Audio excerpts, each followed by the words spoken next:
John Murphy at Murtech.com with your daily news update. Okay, here we are on April 24th in the year of our Lord 2026, and I've got some great information for you tonight. Let me go ahead and click over here on my Rumble channel. Right here it is. This is the video we're going over tonight, episode 1897. It says upcoming, but as you know, you are actually watching it, so let's go ahead and jump into this. Close out the live chat. By the way, folks, if you'd like to chat with me, please feel free to do so. Let's slide down here and click the Show More button to expand out the description box. And we have information from Dan Bongino, ACLJ Sekulow, American Center for Law and Justice, Benny Johnson, and Wendy Bell Radio. I think I got the hiccups here. What a great time to get them. Okay, let's give some shout outs here to Today is a Great Day. Just started following my channel. KMO1175 just started following my channel. Deborah Wiltz just started following me. Linda067 just started following my channel. Chair MG just started following my channel. And D Maloney 95 just started following my channel. So thank you very much, folks, for following my channel. I greatly appreciate that. I hope you're tuned in, and I hope you enjoy the content. All right, give me a shout out if you're tuned in. Debbie BS reposted my episode 1896. Debbie BS also reposted my extra 678C. Debbie BS commented on my daily news wrap-up from last night. And Debbie BS and Murtech Intel, I don't know who that is, commented on my episode 1896. So thank you very much, folks, for your comments and reposting my video. I enjoy reading your feedback, and I definitely appreciate your support. So let me give this a thumbs up. Boom. There we go. Good deal. And if you'd like to give me a thumbs up right here on the video that you're watching, just scroll down and poke it or click it. Whatever you need to do, click it with your mouse to give me a thumbs up. All right, well, let's see what Dan Bongino has to say. I need to show you something, episode 2502. So here we go. Let's take a listen. Announcement for you today. You ready? Today's going to be, if you're watching VOD, you'll notice, wow, the show is really long today. The show is going to be because we have a guest coming in. I'm going to take our time with today. I love my health hacks, and I know you do too. So I have the fantastic Dr. Rhonda Patrick, one of the best, you may have seen her on TikTok and Twitter, one of the best health, I don't want to say influencer, but health educators out there. I'm going to give you every life hack I use and get an expert to talk about it. Everything from sauna to cold plunge to recommended supplements to do I use creatine? Do I not use creatine? What about omega-3s? What about... This is going to be a fantastic, fantastic episode. So stay tuned for the entire thing. I promise you're going to love it. It's so clippable too. It's going to be amazing. Listen, man, you know, I yesterday, it's funny, this ranker came out and I saw it on an alert. Someone sent it to me and said, hey, congrats. So listen, I appreciate it. And, you know, we run a show, we run a business. I'm very proud. The fact that we have, you know, eyeballs and earlobes. And I'm honored to be here. However, because of some of my political stances on a variety of issues, the show is a target of the doomer and black pillar class. Their entire life is trying to destroy the show, and they just keep getting their balls kicked in. And I'm serious, it just drives them crazy because we just keep succeeding. So it's driving them nuts. And a couple folks reached out to me yesterday, like, this has to get old sometime dealing with these losers. I said, old? I said, man, do you understand? Like, this is like a X battle with a bunch of bots. Like, this isn't a thing. Like, this isn't even remotely stressful compared to what our forefathers did. You know, the more I dig into this country and its history, man, you know, we hear about all these legendary exploits of our forefathers and stuff, but some of them get lost because this is such an amazing, powerful country. You were born of revolutionary blood, man. You live in the most amazing place on earth at the most amazing time because a generation of heroes in a series of world wars, the Civil War, the Revolutionary War, 1812, the Western Front in the Revolutionary War, they fought for you to give you this land for you and your grandkids. The Twitter fights are, what kind of bullshit is that?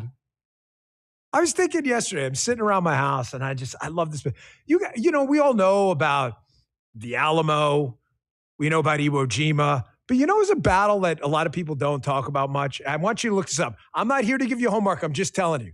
You want to be unbelievably proud of your country and your forefathers.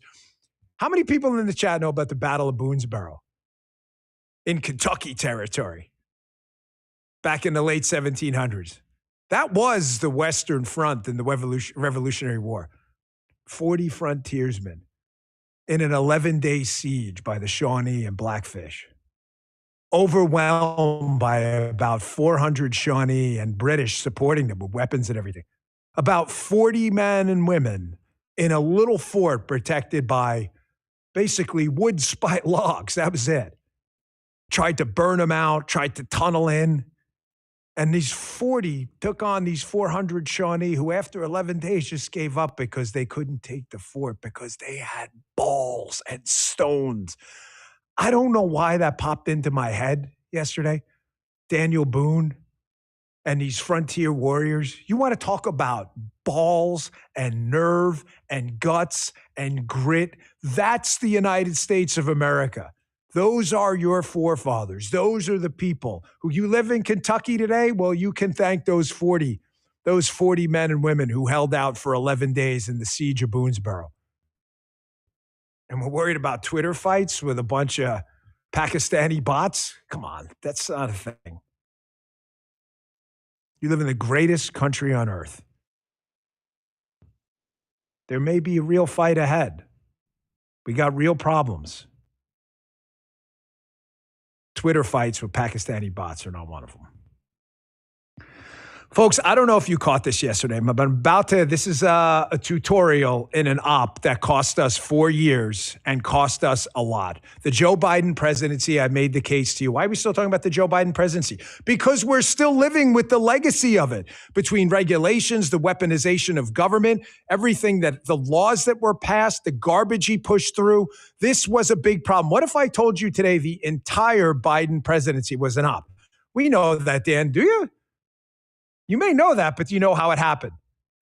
Now with this indictment, I'm starting to ask some questions you should be asking yourself too. Let's walk through it one by one. I want to start with this to get the show started with a bang. Did you see the 5 yesterday, Greg Gutfeld? I love Greg. Greg was in rare form yesterday, even for Greg. I'm a huge fan.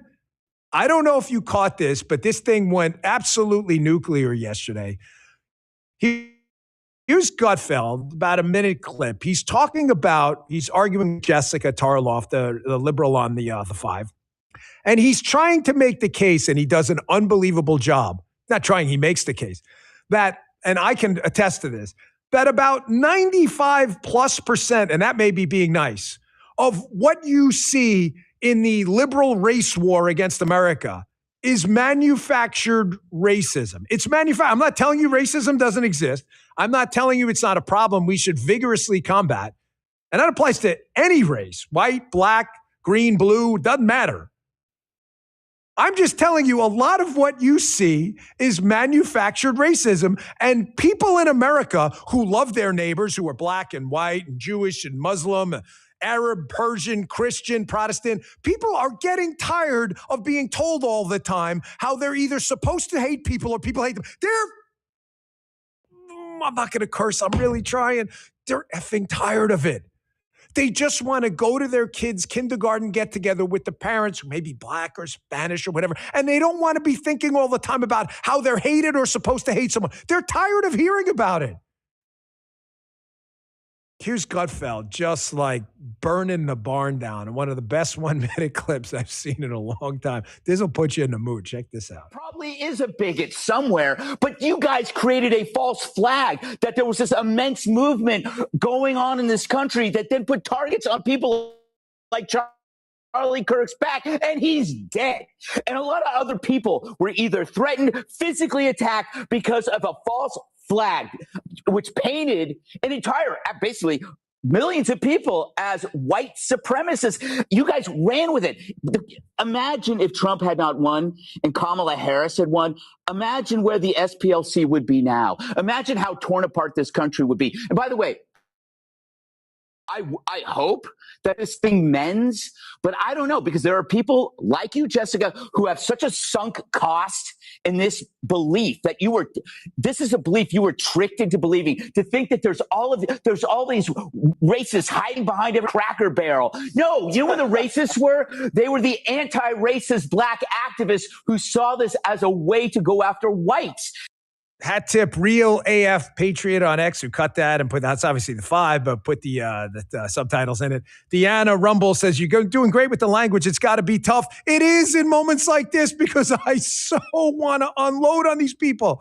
Folks, listen to me. Please beam in, man. 2 eyeballs, 2 earlobes.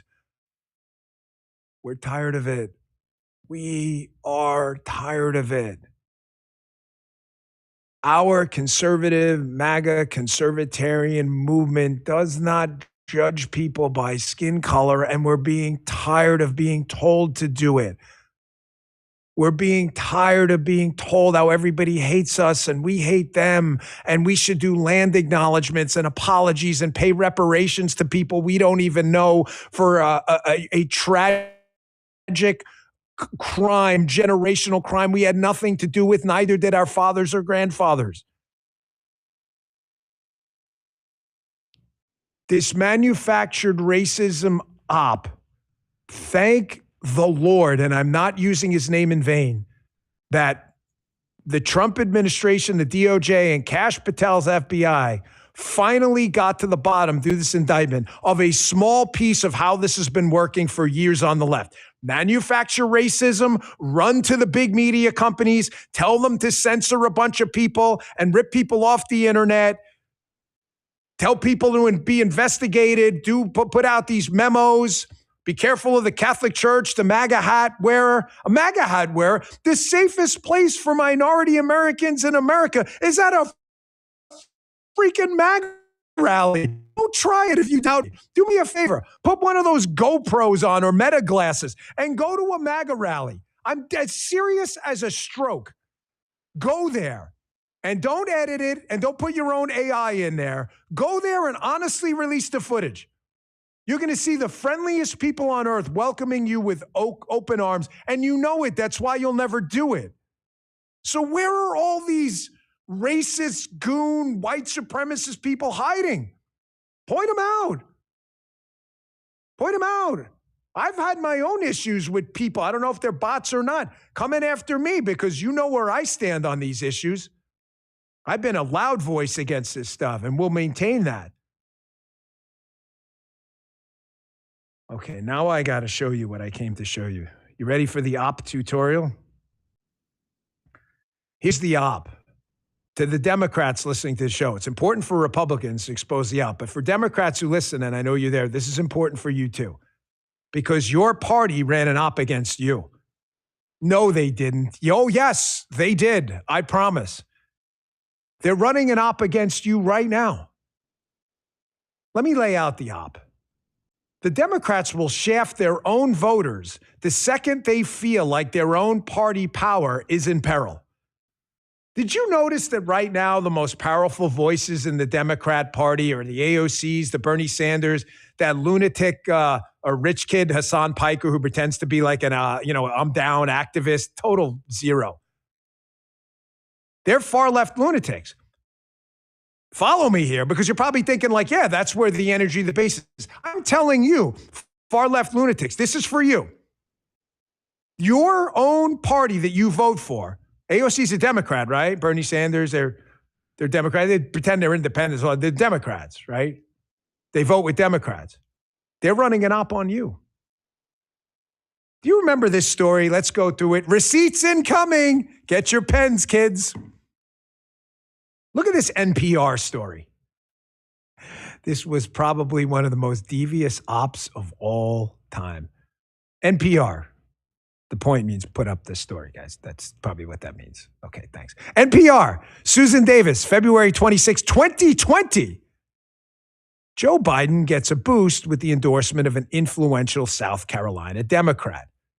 Damn, what does this have to do with SPLC? Oh, pay attention. Pay attention. Who was that South Carolina Democrat? Folks, help me out in the chat. You remember? He happened to be black, which doesn't matter to me at all. However, it mattered a lot to Joe Biden. His name was James Clyburn. Very influential South Carolina Democrat. If you remember 2020, Bernie Sanders was surging in the polls. Wait, the Democrat Party says they love Bernie Sanders and AOC and Hassan Piker and all those people. Do they really? Because when Bernie Sanders was surging in the polls and had a very good shot, oh yeah, see some of you in the chat right now. Bernie Sanders had a very good shot about becoming the Democrat nominee. If that's where the energy and all the money was, then why did the Democrats start an op right away to cut Bernie Sanders' legs off at the knees electorally and get their guy, old establishment hack Joe Biden, in there by having a prominent black Democrat in South Carolina, Jim Clyburn, endorse him to cut out the legs of activist Democrats who supported Bernie? Step one, look at that. It's very nice, guys. Well, it's the other way. The other way.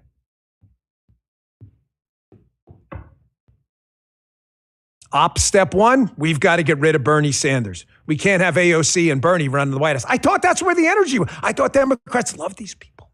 Hassan Piker. Democrats start an op. Hey, Jim Clyburn, we need a favor. We got to get rid of Bernie. I'm going to endorse him.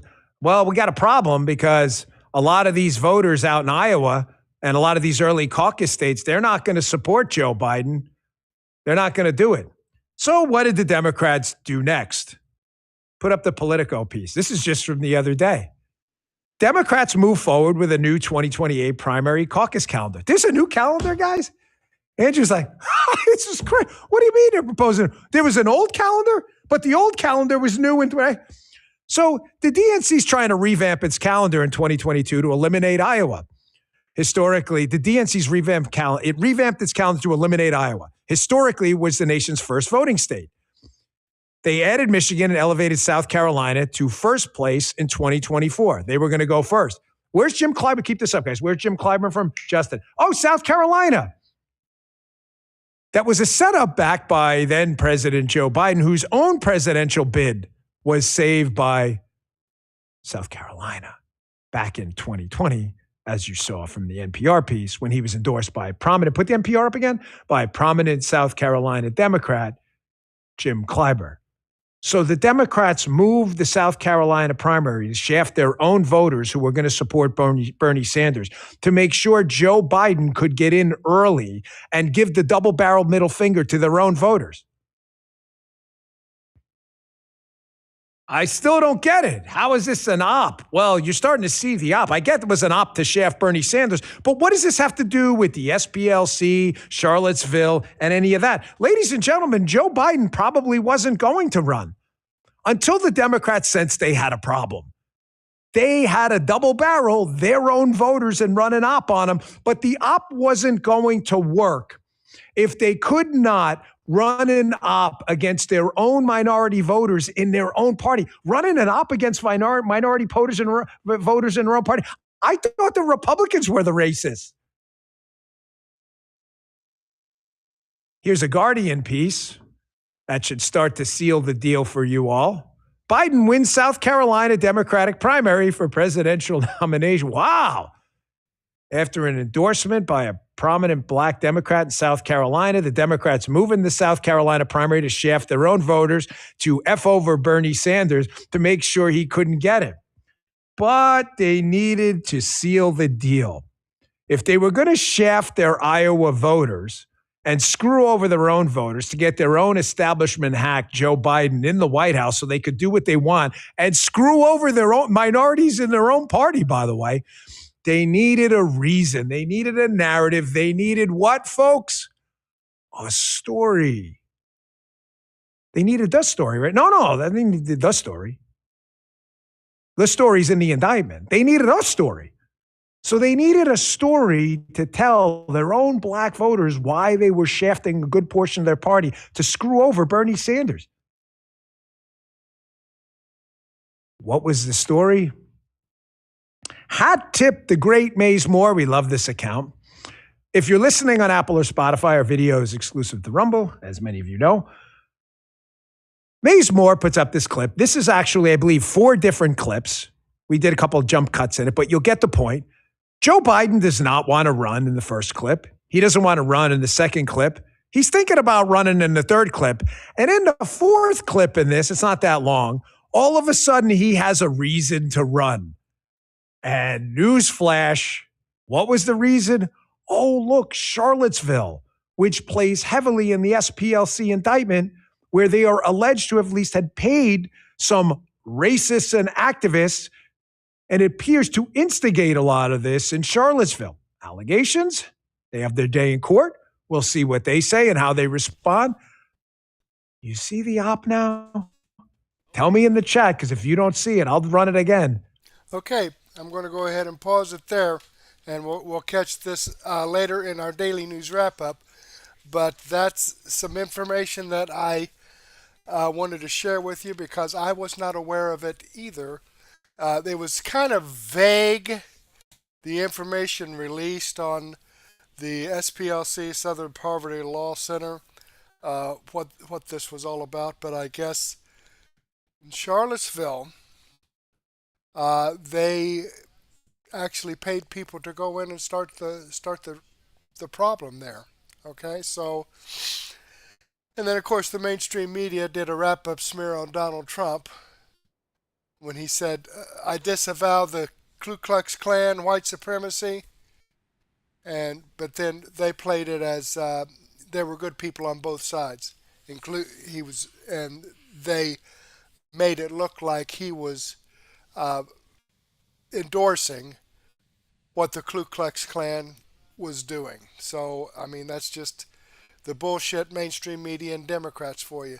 Let me go ahead and click on this Rumble link here and show you that this video does come from Dan Bongino.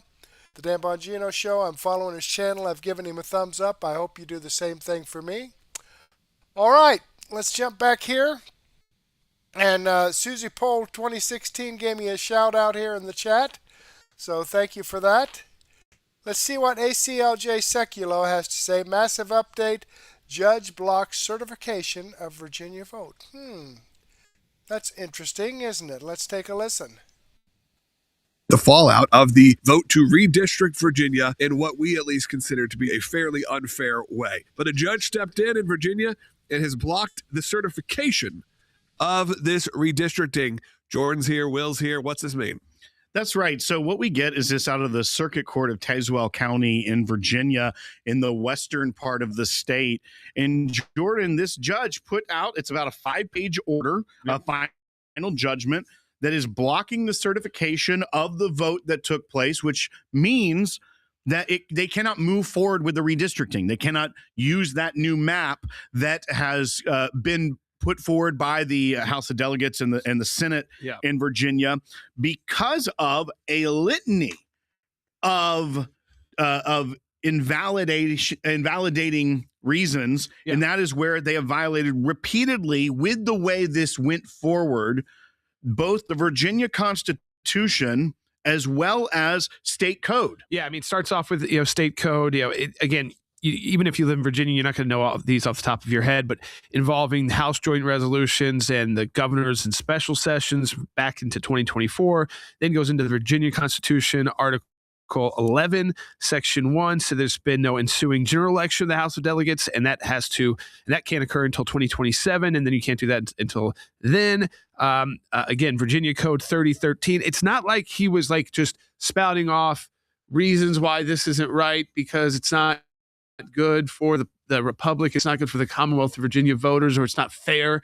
It was just straight up saying this violates our state law and constitution. When something violates the state constitution and the state law in the Commonwealth of Virginia, it should not be able to move forward. It isn't just saying what you did was a purely partisan exercise in this, and therefore I'm going to throw it out and put it on hold. That's what you see a lot of times with these federal judges that we have disagreed with their nationwide injunctions and things of that nature. They were just trying to block policy.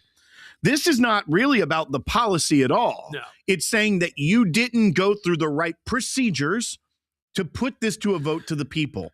It's not even saying that the people's voices are invalidated. It's saying that The people, the General Assembly that put this before you didn't do their job. They didn't follow the Constitution of the state, and they didn't follow the laws that the General Assembly has passed in the state. Therefore, this is an invalidated vote. We will not certify this vote that took place. And I think we should go to Benjamin calling from Montana on line 1 because he has a similar question to that. Go ahead, Benjamin. You're on Sekulow. I was just curious, why did this not get struck down before it was on the ballot and save everyone time and money of going through the whole voting process? It's interesting because a lot of people are talking about if this does eventually go down and does not go into effect, how much money, millions and millions, the Democrats have spent on a wasted effort, which will go right back to the exact same congressional map.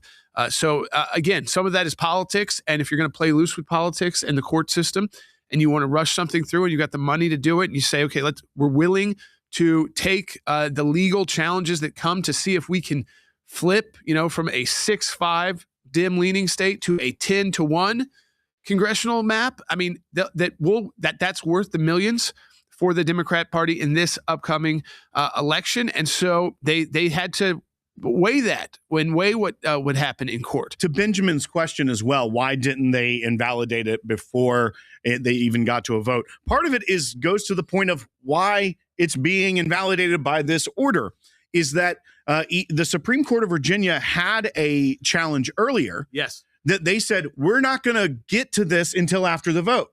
We're going to let the process play out, and we are going to see, and then we will move forward. Part of that is the way the legal system works. And when there is something that is ripe for a challenge, sometimes you want to get ahead of it. You'd prefer to, but you can't legally challenge it until there is harm or if there is a violation. You can't preemptively strike down a violation of the Constitution sometimes. And I think this is also the point as well. There is a hearing set in the Virginia Supreme Court on Monday on a separate case that has already made it up to the Virginia Supreme Court. We know that the Attorney General of the state of Virginia, remember him? We talked about him. He's the one who had a lot of language saying he would like to kill Republicans or wished harm on someone else who was in the House of Delegates, his family, because maybe then he would change his policy on gun control. That's the guy who's the Attorney General now. He won his race. And he is saying we are immediately going to appeal this to the appellate level in Virginia. Because there is that case on Monday, we could see this move at lightning speed. They could appeal today.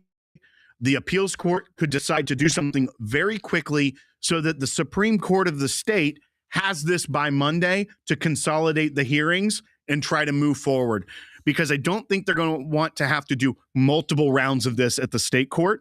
Also, Virginia's Supreme Court, when it comes to issues of procedure in their constitution, they tend to go very textualist.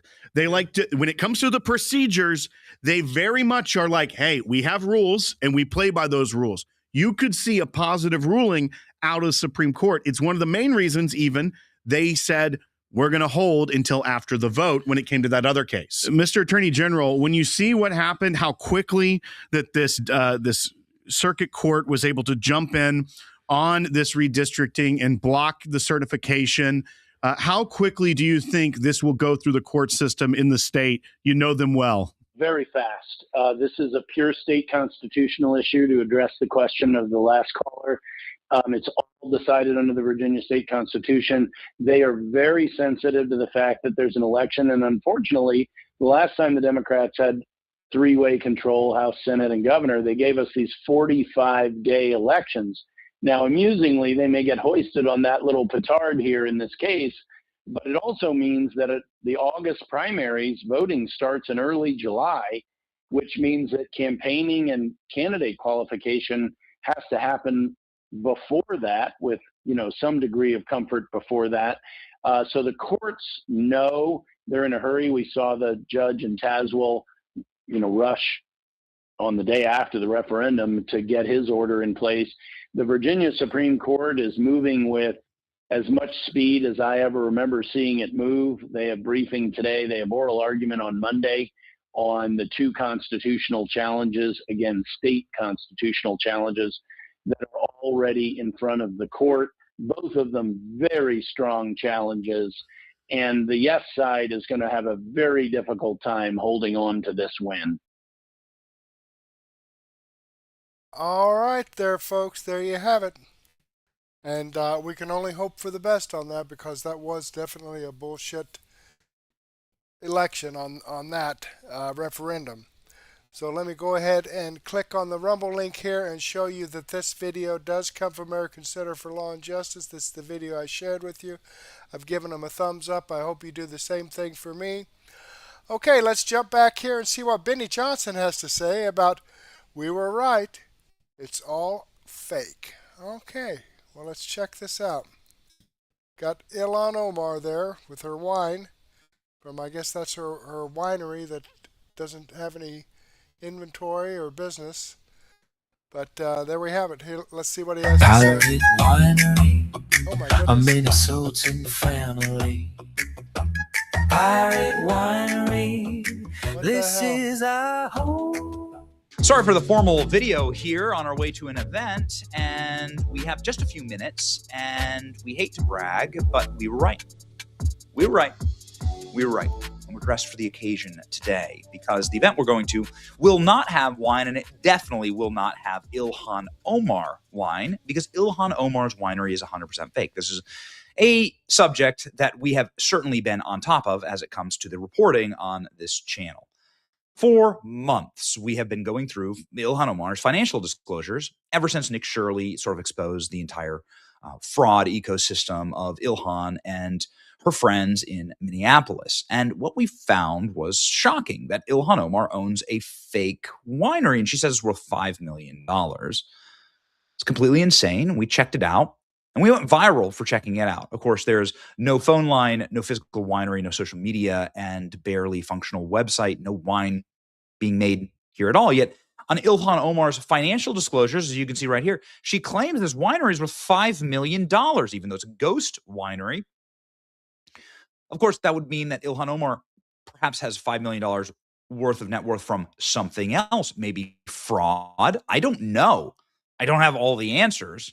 Neither does the internet, but the internet has a lot of curiosities, and you can see that this video did 5 million views, 40,000 likes, and 40,000 retweets, and 110,000 likes. And so the expose was never debunked. Nobody ever fact-checked us. You can see there's no community note on this thing.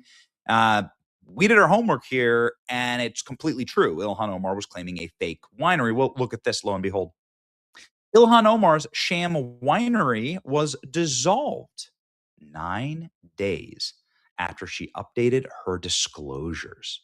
Would you look at this? Escrew LLC is the name of the winery. This is the certificate. The state of California is a certificate of cancellation. This was filed on this month, the 4th, 2026. So just a few short days ago.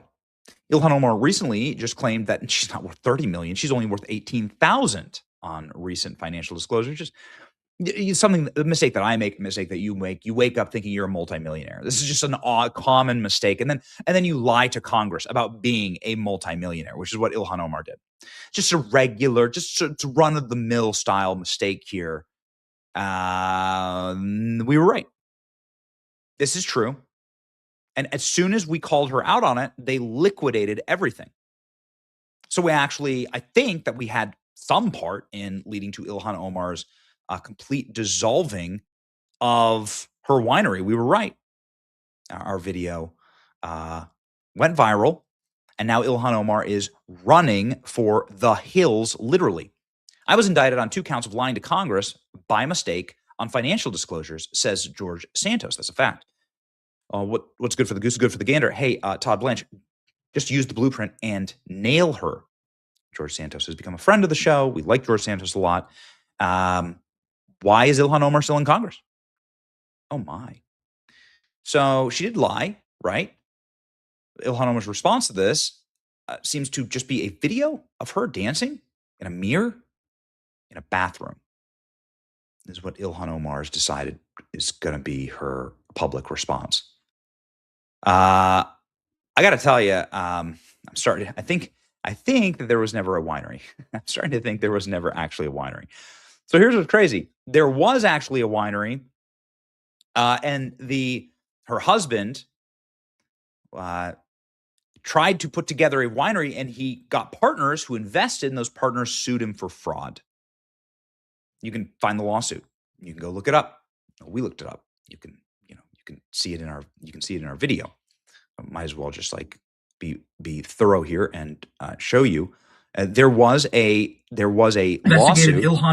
There was a lawsuit that ended the actual winery itself. You can see it right there. What were they sued for? Fraud, saying this was a fake winery. Yet Ilhan Omar, even though this lawsuit was from 2023 or 2024, and they settled out of court, so totally what people on the up and up do, right?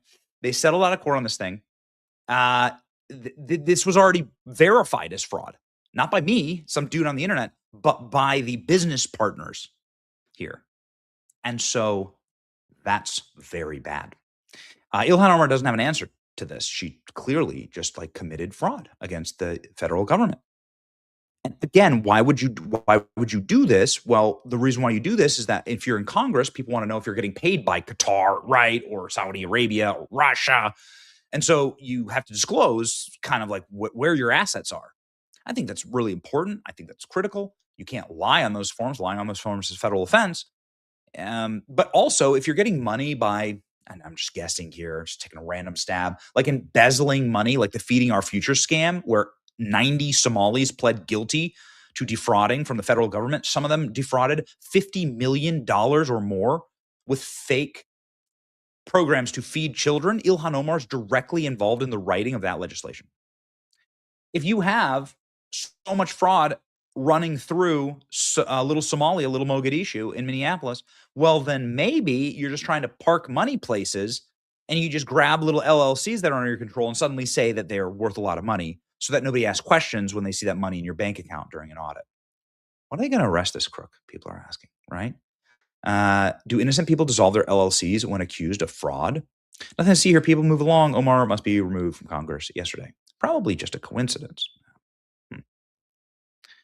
Okay. DOJ says they're looking at Ilhan Omar. Things are certainly heating up here. James Comer on Ilhan Omar, who makes a multi-million-dollar mistake in their financial disclosures. Either her accountant went to Quality Learning Center or she lied about a good line. Okay. And you can, again, not find the business here. We just looked. This is the state of California Secretary of State's office. Ilhan Omar has been asked about this. We're really excited about some of these videos. Here's a good one. Omar, the last time I spoke to you, you said that I was stupid for asking you about your financial disclosure, but there's some discrepancies on there. Would you like to explain that? How did you make such a big mistake on it? So you think you're stupid for asking me anything? I am? Yes. Well, what about the American people who are wondering how you made such a big I have mistake? explained it to the American people. What's the explanation? I have given them the explanation. Do you want to tell our viewers? Because I don't want to tell you jack shit. Oh. Extremely pleasant people. She's so lovely is what I like. I really like the zoom in here. Somebody give them the cinematographer award. There's the face of fraud in Congress. Republicans have to do something about it. Every Republican that comes on my show, every Republican that I see, I'm now going to ask, like, if you did this to George Santos, why won't you do it to Ilhan Omar? Those are questions, okay? We're just proud to have been a little part of this news cycle. Thank you for supporting us. We're going to do it. We're going to get Ilhan Omar kicked out of Congress. Maybe out of the country. It's your boy Benny. Like, share, and subscribe. See ya. Alrighty, there you have it, folks. I tell you, the fraud and corruption that's associated with the Democrat Party is unbelievable. And I'm sure there's some fraud and corruption in the Republican Party too. But the Democrat Party is blatant about it. All right, they brag about it. All right, this is the video that I've shared with you from Benny Johnson. I've given him a thumbs up. I hope you do the same thing for me. Okay, let's jump back here. And Debbie BS has joined us. Thank you very much in the chat. So let's slide down here and see what Wendy Bell has to say. Feeling the pinch. Okay, let's check it out. Look at me, I'm like, I'm doing it to piss Wendy off. No, that's such hooey balooey. Okay, let me move this up here. pledge allegiance to the flag of the United States of America and to the republic for which it stands, one nation, under God, indivisible, with liberty and justice for all. Amen. I don't know how to say this to you because I'm afraid I don't say it enough. I think these are words that we don't share with one another enough. We've gotten into this habit of walking past each other on the sidewalk, and instead of even passing niceties, we look at the ground or pretend we're not seeing somebody. What happened to, how are you? Have a great day. Beautiful morning. We don't do that anymore. We don't say to each other, I see you. You matter to me. And thank you. I want to thank you. I was talking to my son, Michael, yesterday, and Michael handles our podcast and everything that is Wendy Bell Radio, social media. And in a few short years, he has taken us from 0 to 400,000 followers on several platforms. And every day, doggedly, he puts out content. He takes clips of his mom and he puts it out there on various platforms. And you watch, you comment, and you share, and you join with me. Do you know that every month I get 250,000 podcast downloads? 250,000. That's crazy. Every 4 months, we get 1 million new people paying attention to what we're doing. This isn't possible without you. It's not possible without you showing up. It's not possible without you showing up at elections. It's not possible without you teaching your children and your grandchildren the way you have. Look, what we're doing in this country is in our hands. It really is. And I want to flip this switch in our thinking that we are just piggy banks that every April 15th have to cough up more money for God knows what, to God knows whom. We're so much more than that. That we get the government that we demand, that we get answers when we push for them. There are people in Congress, ladies and gentlemen, who are criminals. There are people in Congress, ladies and gentlemen, no doubt, who are rapists, who are drug abusers, who are derelicts, who, by the way, if you took them out of Congress, have no redeemable talent or skill. And it is that desperation that fuels their, fraud and corruption and all this stuff. This stops when you and I say it stops. And every single day, this president talks directly to you. If you don't follow what he says, or you get lost in other things and you don't listen to the message that he's driving home, one of the most important things he's hammered on, even with this war in Iran, even with the Department of Homeland Security, this government shutdown, and all of this stuff with midterms and redistricting and just nonsense meant to slow him down, gum up the works, stall his progress, run out the clock, make him run on that hamster wheel. This president is telling you a message. We're going to expose the people who've been stealing from you. People like Jerome Powell, who has spent $3 billion on a building that Donald Trump said he could have fixed for what, $20 million? Where does the money go? Who gets it? Because we know we pay for it. And yet these projects take years. You never get any project reports, no updates. Nobody comes to you and says, you know what? We shopped this guy around and we got a better offer. I like this fellow. He's an expert. He's under budget and he says he could do it in half the time. Why ever does that never happen to us? Until now.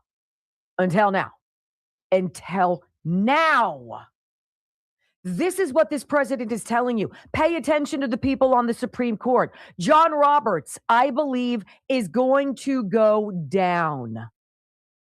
Have you seen this? That he and his wife took $20 million, reportedly, from firms that he rules on. Law firms. That his wife is a legal recruiter who made a shite ton of dough last year, y'all, that he didn't disclose. Now, if we are to protect democracy and protect the Constitution, how do you do that if you allow corruption on the bench? You don't. It took years to get to this point, ladies and gentlemen. Decades of drip, drip, drip propaganda. Decades of infiltration of progressive, wackadoodle, communist nightmare ideology taking seed and root in our public schools. It's taken this complete capture of a young generation of women that is not stupid, but will not be saved because I don't know who's got the snap that's going to wake them up from the trance. And now we have a generation of young men who are leaving the women of their cohort, seeking love and touch and shared experiences with women of older generations. Wait till you hear this story today, ladies and gentlemen. All of this is being projected to you every single day that this president reaches out, whether it's on the news, whether it's on Truth Social, whether it's anywhere else in the world. He tells you the deep state is doomed. Ilhan Omar can't run forever, ladies and gentlemen. She will be found guilty of breaking our most precious laws. And if she's not deported, if she's not kicked off of this land, you know that double standard is too serious to break. I do believe, though, friends, it's going to happen. As I read this story from a leftist, and I agree with him, a huge progressive writer for PBS and NPR talks about the 16 years of federal financial disclosure forms that Chief Justice John Roberts mischaracterized. And he mischaracterized more than $20 million in household income from law firms appearing before the Supreme Court. He concealed his wife's equity stake in her employer, for 3 consecutive years. He failed to step aside to recuse himself from more than 500 cases argued at the Supreme Court by law firms that had paid his household millions and millions in commissions. He constructed the court's first ethics code and then freaking made it unenforceable. This is a course of conduct stretching across 2 decades that is coming out, connected by a single line, a single thread, the belief that the rules that apply to everybody else don't apply to him. That is not America. You do not get to be protected merely because you put on a robe or you put on a lapel pin or you have a special clearance card that gets you beeped into the inner sanctum of the Capitol. We expect you to serve and behave at the highest order.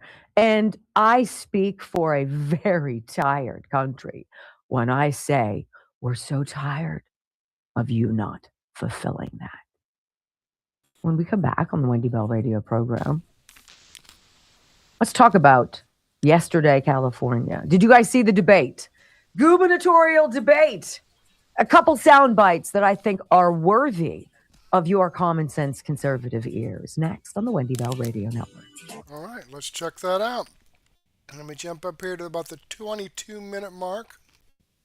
I'll go with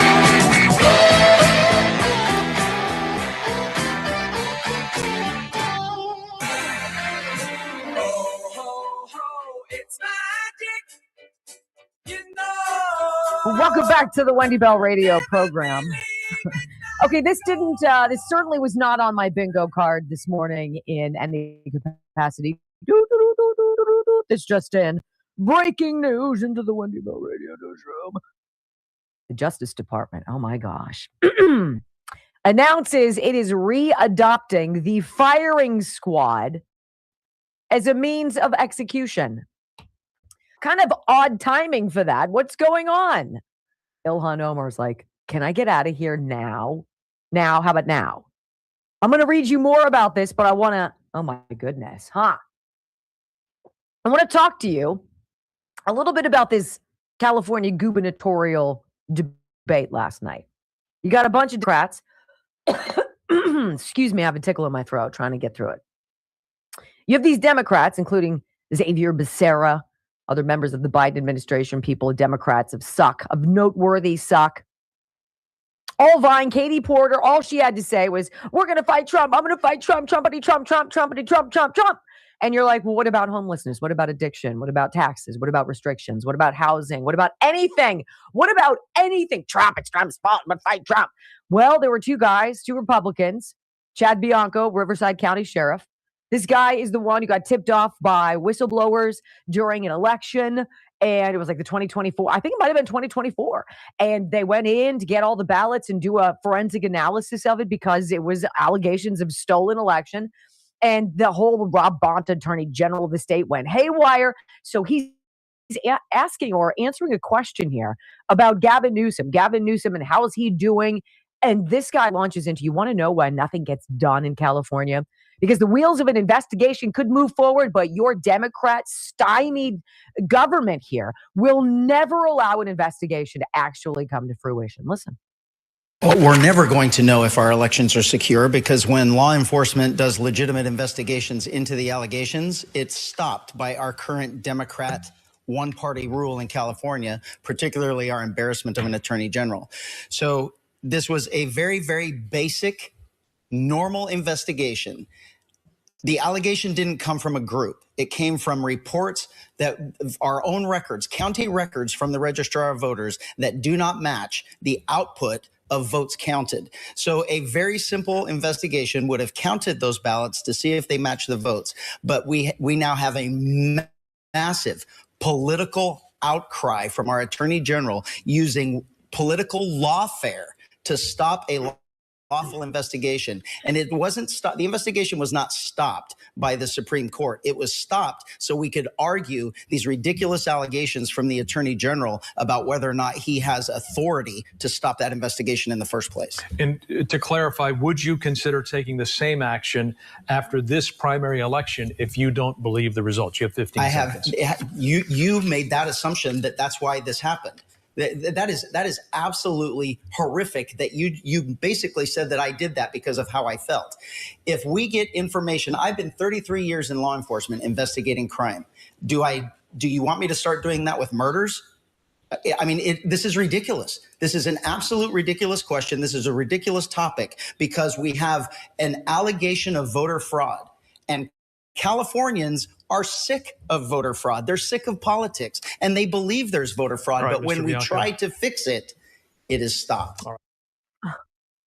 So we can't investigate allegations of voter fraud because if we do so, you're going to use that and say that all we want to do is always allege voter fraud if we don't win. Or there's voter fraud and everybody's tired of freaking voter fraud. How about that? That works for me. You? Yeah. Here's Steve Hilton. He's running as well as a Republican. He's asked about Gavin Newsom's handling of California's unacceptable homeless problem.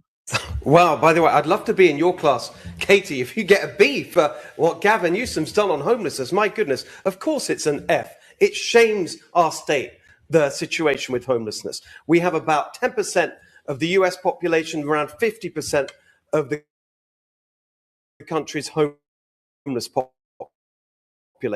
And as for Javier praising Gavin Newsom photo op where he tried to pretend clean up a host encampment, literally Gavin Newsom did that 3 times in a row. Nothing changed. Nothing will change if you have one of these Democrats in power. It will be more of the same. My plan is a common sense 3-point plan. Number 1, it is illegal to live and camp on the streets. We need to enforce the law. Number 2, we need to get people into the drug treatment that they need, and it cannot be a choice. Number three, we need to get people the mental health care that they need instead of the barbaric situation we have right now in California as a result of these Democrat policies, where the main place where we're treating people with mental health problems is jail. That has to change. Mr. Hilton, thank you. Ms. Porter, Mr. Becerra, I'll let you respond, but I just want to clarify the second part of my question. Do you think the governor has done anything right on homelessness? No, everything has taken us in the wrong direction. That's why we spend, the state auditor found $24 billion of our money spent on homelessness. They have no idea where it went because it's going into these nonprofits and crony developers that are, instead of solving the problem, they are profiting. Okay, Mr. Hilton, thank you. Your time is up. See, it is on these platforms that you have to be able to capture the attention of people who do not know what is going on, who have absolutely no clue that tens of billions, if not hundreds of billions of dollars have been taken from them and funneled to all these non-government organizations that fund this invasion, that fund all the social services of suck, from which they siphon money to then deliver back into their election coffers. That's the cycle. But without you as the piggy bank, the cycle breaks. This president is showing you this. He's showing you this. And so did Steve Hilton in that particular soundbite. Today, the Department of Justice acted to restore its solemn duty to seek, obtain, and implement lawful capital sentences, clearing the way for the department to carry out executions once death-sentenced inmates have exhausted their appeals. Death by firing squad, ladies and gentlemen. That is what's going on. That is what your president's mind is at right now, okay? Quick timeout. When we come back on the Wendy Bell radio program, let's talk about Tom Homan. Benny Johnson asks him a question. You got to hear the answer about Ilhan Omar next. Among the actions taken are readopting the lethal injection protocol utilized during the first Trump administration, expanding the protocol to include additional manners of execution, such as the firing squad, and streamlining internal processes to expedite death penalty cases. Look, if you've been found guilty and you should be put to death, you should not linger for 35 freaking years and have me and my family pay for it. Bye-bye. Okay? And for the one person out there who's like, my brother is on death row. Well, he shouldn't have committed a crime. Oh, sorry. Not so sorry. Other than that, I've got nothing. How's everybody? I'm going to keep my mouth shut now that the firing squad's back. Let me go ahead and move this up, folks. So if you're having you can spray it on yourself. You're outside maybe. I don't know. Maybe you're even at your kid's soccer game. You're at a baseball game. I'm going to go ahead and pause this here. Let me click on the Rumble link. And I'll add this to my daily news wrap up. This hour is just about over here.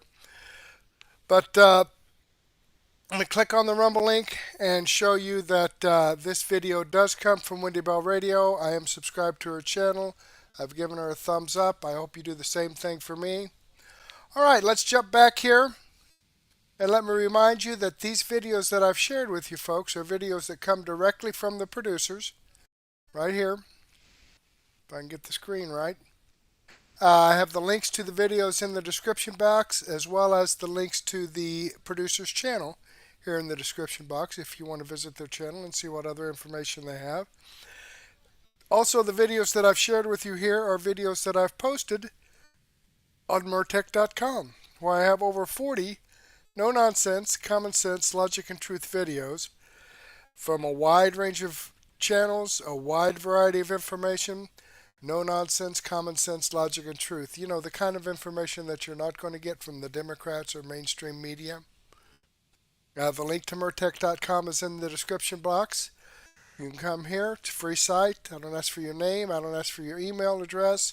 I don't have a bunch of ads popping up all over the place. Strictly no nonsense, common sense, logic, and truth. Your one-stop shop for information you're not going to get on the mainstream media. Now, I'd like to share all of that information with you, but unfortunately I just don't have the time to do so. But that's why I put together my Murtech Daily News Wrap-Up, where I have, it says 25 videos in here, about 10 or 11 hours worth of great information.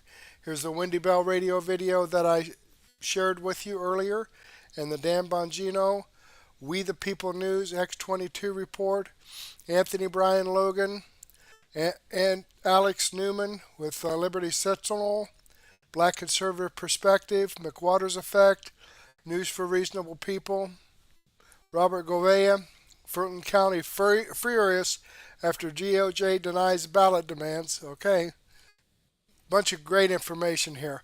But go ahead and take a break right now.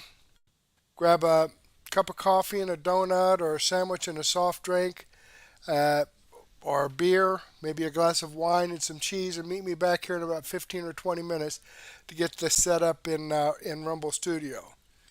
But in the meantime, let me go ahead, and I don't think that I did this yesterday, but I want to go ahead and do it today. Let me jump back over here and copy the live chats into a comment so that they will be permanent with this video. There we go. Oop. Okay, good deal. And folks, let me say thank you for joining me this evening. Hopefully, I'll get to see you again later, and may God bless.